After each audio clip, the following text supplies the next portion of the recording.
Unspeakable tragedy for a young Romanian family. A mother, father, and 2 children were among 8 people who died trying to cross into the United States on Thursday. We've now learned the family of 4 lived here in Toronto and worshipped at the All Saints Romanian Orthodox Church in Scarborough.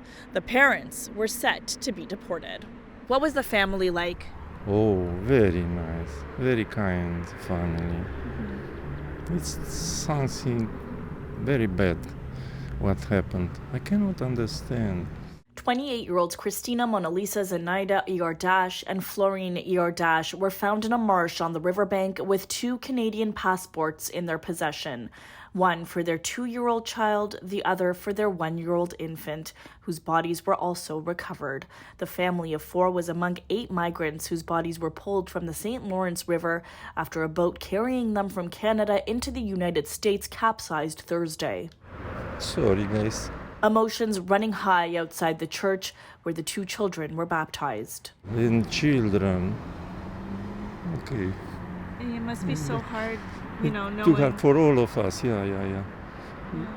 We will do a service, in church. The family had been living in Toronto for a year and a half, and while their children were Canadian citizens, Florine and Christina were set to be deported. Having a child born in Canada doesn't really offer much assistance. Most immigration officers will say that that child, if he or she is 1 or 2 or 3 years old, hasn't really sufficient establishment in Canada to warrant the entire family being given permanent residence. Public federal court documents show Florine had applied for a pre-removal risk assessment. It's a last chance for an immigration officer to decide if someone has a continuing risk of persecution in their country. But Florine was denied and was seeking a judicial review. It has about a 97% refusal rate. So very few people are successful in it. Family might have seen the writing on the wall and decided that they had no further options in Canada and decided to try their luck in the United States. Police in India have confirmed the identities of the 4 Indian nationals whose bodies were also pulled from the river last week. All 4 were members of the Chowdhury family.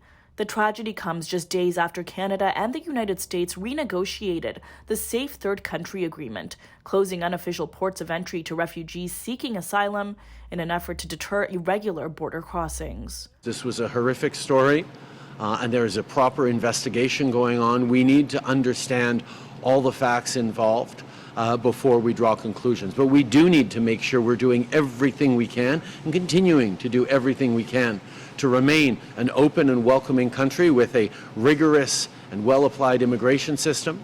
Meanwhile, Akwesasne Mohawk police have been searching for 30-year-old Casey Oakes. He was last seen Wednesday night operating a boat that was found next to the 8 bodies, but police have made no direct connections between Oakes and the deaths. For City News, I'm Tina Yazdani.